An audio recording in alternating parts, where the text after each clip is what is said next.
अवस्था आती है। अगर आप लोगों ने भविष्य पुराण पढ़ी होगी तो उसमें आपको ध्यान रहेगा।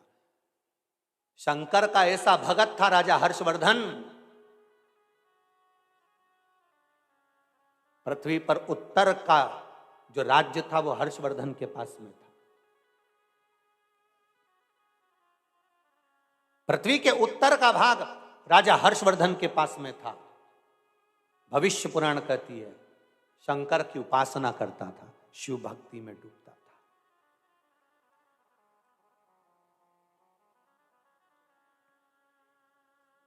एक बार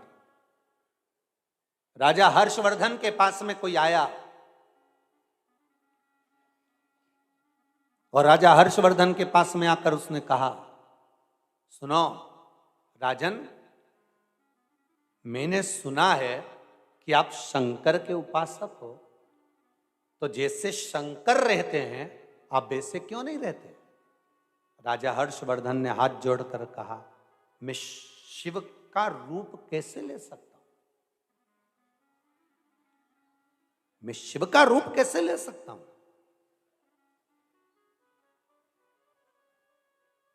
जैसे शंकर रहते वैसे क्यों नहीं रहते? शंकर कैलाश पर रहते हैं, शमशान में रहते हैं, उनके पास में कुछ नहीं रहता, तो तुम भी सब कुछ दान क्यों नहीं कर देते? राजा हर्षवर्धन ने कहा, महाराज, हे ब्राह्मण देवता, आप कह रहे हो कि मैं भगवान शंकर जैसा रहना चालू कर दूं, शिव का उपासक हूं, शंकर का भगत हूं, शिव की आराधना करता हूं तो शिव जैसे रहूं? मैं शिव जैसे नहीं रह सकता, मैं शंकर नहीं बन सकता। हां, तुम कह रहे हो कि शंकर ओघड़ी है, उसके पास में कुछ नहीं रखता, सब दे देता है, तो ये जरूर कर सकता हूं कि मैं भी सब दे सकता हूं। परीक्षा ली।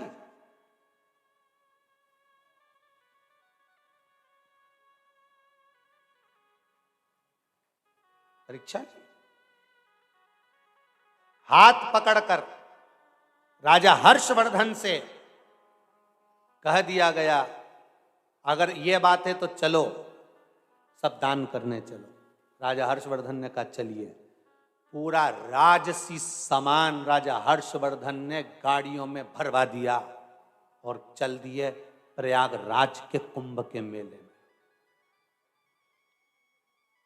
देखिए जरा, ये कथा बहुत पुरानी नहीं है, ये कथा बहुत पुरानी नहीं, यही कलयुग की कथा है, बहुत पुरानी नहीं। राजा हर्षवर्धन ने गाड़ियों में, रथों में सामान भर लिया, हीरा पन्ना रतन आभूषण माणिक मोती सोना चांदी अंबर पीतांबर, जो कुछ रखना था राजा हर्षवर्धन ने सब रख लिया, ले गए कुंभ के मेले में प्रयागराज में। और कुंभ के मेले में प्रयागराज में राजा हर्षवर्धन जब पहुंचे, दान करना प्रारंभ करा, जो दान देना प्रारंभ करा, दान देते गए देते गए देते गए देते गए देते गए, आखिरी में राजा हर्षवर्धन के पास देने के लिए कुछ भी नहीं बचा। तब उसी जगह पर फिर खड़ा हो गया वो ब्राह्मण, उसने कहा, राजा हर्षवर्धन, तुमने सब कुछ दे दिया, तो शंकर जी तो तन पर कपड़ा भी नहीं रखते, तुम्हारे शरीर पे तो कपड़ा रह गया। राजा हर्षवर्धन ने वो कपड़े निकाल के भी दान कर दिए।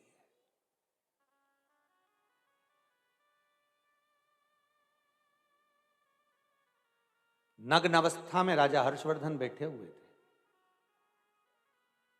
प्रयागराज त्रिवेणी संगम पर राजा हर्षवर्धन के मुख से निकल गया, शिव, मेरी इतनी सामर्थ्यता नहीं है शिव कि मैं शिव बन सकूं, मैं शंकर बन सकूं, इतनी सामर्थ्यता मेरी नहीं है। पर शिव, मेरे ओघड़ बाबा, आपने मुझे जो बल दिया है, दान करना सिखा दिया है, इसका एहसान मैं जिंदगी भर नहीं भूल पाऊंगा। इतना तो कहना था। हर्षवर्धन की बहन राजश्री रथ से नीचे उतर कर आई और अपने भाई को कपड़े देकर बोली, भाई ये वस्त्र तो पहन ले। भाई जब वस्त्र धारण करने लगे राजा हर्षवर्धन, जब कपड़े पहनने लगे, तो राजा हर्षवर्धन की आंखों में जल भरा था। वारे प्रभु वाह, जिस दिन से जन्म दिया उस दिन से तन पर कपड़ा दिया, मतलब ये विश्वास हो गया कि मैं यहां से जाऊंगा और राज पूरा भरा मिल जाएगा, ये पक्का है। शिव महापुराण की कथा में उमाखंड में वर्णन मिलता है, भविष्य पुराण के अंतर्गत शास्त्र वर्णन कर रहा है। उमाखंड में हर्षवर्धन की कथा नहीं है शिव महापुराण में, पर भविष्य पुराण में हर्षवर्धन की कथा को लिखा गया और उसमें वर्णन किया गया। जब राजा हर्षवर्धन वापिस गया अपने नगर में, तो शंकर की करुणा क्या होती है, दान करने से घटा नहीं, 4 गुना और भरा हुआ वहां पर प्राप्त हो गया। 4 गुना भरा हुआ वापिस प्राप्त हो गया। आपने शिव को दिया क्या है, दान किया क्या है, आपने दिया कितना है? बस इसलिए कई कथाओं में हमने वर्णन करा, आप जितना दान करो, धर्म करो, पुण्य करो, सत्कर्म करो, यदि आप बिठलेश सेवा समिति को भी कुछ दे रहे हो तो तुम्हारे पास में पैसा जमा करने का स्क्रीनशॉट तो आएगा, स्लिप तो आएगी, उस स्लिप को अपने पास रखना और तारीख लिखना कि कौन सी तारीख को तुमने पैसा जमा करा, उसका 1 साल मिलाकर रखना, वो 10 गुना, 50 गुना, 1000 गुना हुआ कि नहीं हुआ, उसका अंदाजा लगा कर रखना। शंकर को दिया हुआ, पुण्य करा हुआ, धर्म करा हुआ कहीं घट नहीं सकता, घट नहीं पाएगा। आज सुबह के क्रम में एक हरियाणा से कोई आए थे महाराज, उनका नाम तो हम